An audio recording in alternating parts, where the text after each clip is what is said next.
నమస్తే, welcome to our channel.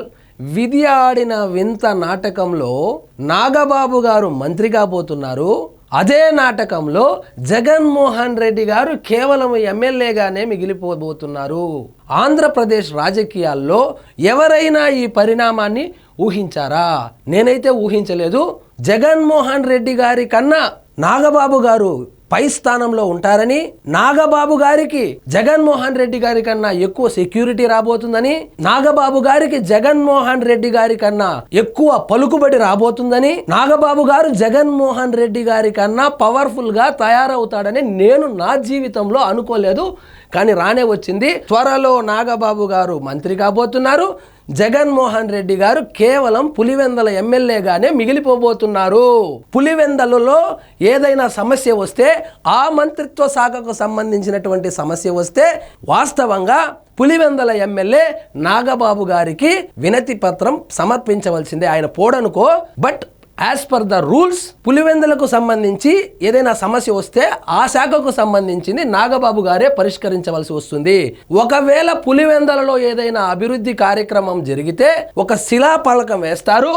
ఆ శిలాఫలకంలో నాగబాబు గారి పేరు పైన పెద్ద అక్షరాలతోనూ, ఎందుకంటే ప్రోటోకాల్లో భాగంగా మినిస్టర్ కాబట్టి, జగన్మోహన్ రెడ్డి గారి పేరు కింద చిన్నదిగా ఎక్కడో పులివెందల శాసనసభ్యులు అని వస్తుంది. ఈ పరిణామాన్ని ఎవరైనా ఊహించారా?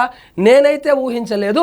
మీరు ఊహించారా లేదనేది కామెంట్ రూపంలో తెలియజేయండి. కానీ దీనిని వైఎస్ఆర్సీపీ వాళ్ళు ఏమంటున్నారంటే, సొంత అన్నకే ఇచ్చుకున్నాడు, ఎమ్మెల్సీ ఇచ్చి మంత్రి అవడమేంది, ప్రజాక్షేత్రంలో గెలవాలి కదా అని చెప్పి తెగ హడావిడి చేస్తున్నారు.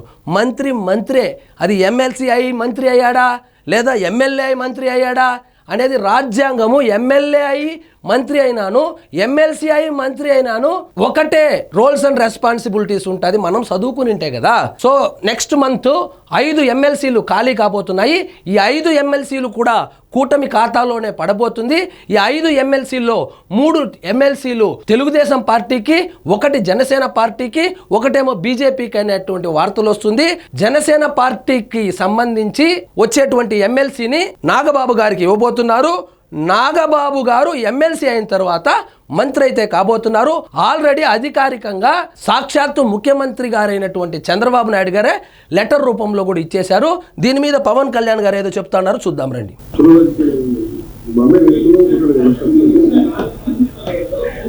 పవన్ కళ్యాణ్ వాళ్ళ అన్నకి పదవి ఇస్తే కుల రాజకీయాలు, జగన్మోహన్ రెడ్డి గారేమో పెద్దిరెడ్డి రామచంద్రారెడ్డి వాళ్ళ ఇంట్లో ఒక 1/2 డజన్ మందికి, బొత్స సత్యనారాయణ వాళ్ళ ఇంట్లో ఒక 1/2 డజన్ మందికి ఇచ్చుకోవచ్చును. తెలుగుదేశం పార్టీలో కూడా ఉన్నారు.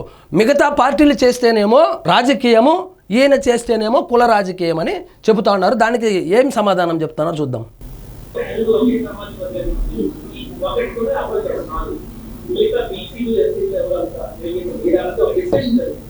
మీ పార్టీలో ఎక్కువ కాపులకే మంత్రి పదవులు దక్కినట్లుంది. నాగబాబు గారు కూడా కాపు సామాజిక వర్గానికే చెందినవాడు కదా, మరి అలా ఇస్తే మీ పార్టీలో బీసీలు, ఎస్సీలు, ఎస్టీలు పనిచేసిన వాళ్ళు లేదా అని ప్రశ్న అడుగుతా ఉన్నారు.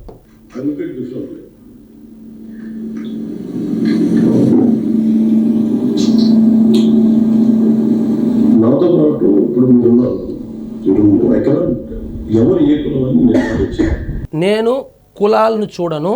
నాగబాబు గారు నేను రాజకీయాల్లోకి వచ్చినప్పటి నుంచి నాతో ప్రయాణం చేస్తున్నారు. వాస్తవానికి నాదెండ్ల మనోహర్ గారు కమ్మ సామాజిక వర్గానికి చెందినవాడు అయినప్పటికీ, ఒకవేళ ఆయన ఎస్సీ అయినప్పటికీ కూడా నేనైతే మంత్రి పదవిని ఇచ్చేవాడినే. నాకు కులంతో పని లేదు.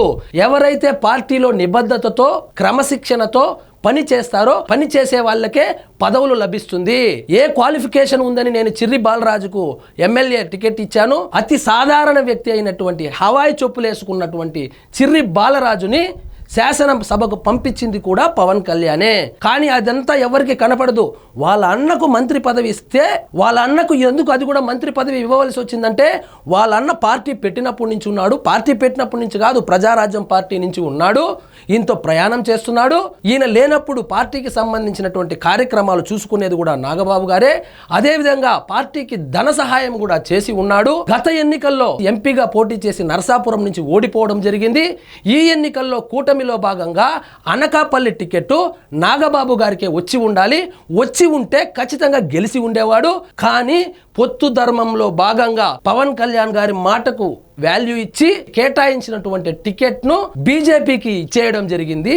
కాబట్టి ఆయన్ని రాజ్యసభకు పంపించాలనుకున్నారు. కానీ రాజ్యసభలో కూడా కూటమి ధర్మంలో భాగంగా వాళ్ళ ఆ రెండు పార్టీలే తీసుకోవడంతో ఇక చేసేది ఏమి లేక ఎమ్మెల్సీని చేసి మంత్రిని చేస్తున్నామని చెబుతున్నాడు.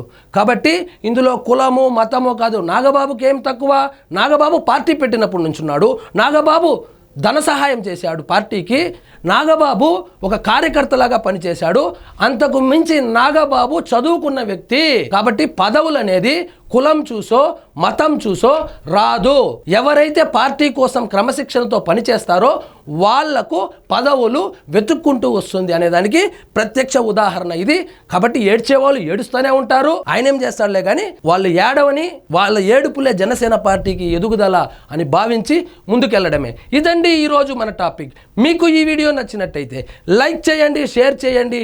ఛానల్ మాత్రం సబ్స్క్రైబ్ చేసుకోవడం మర్చిపోవద్దు.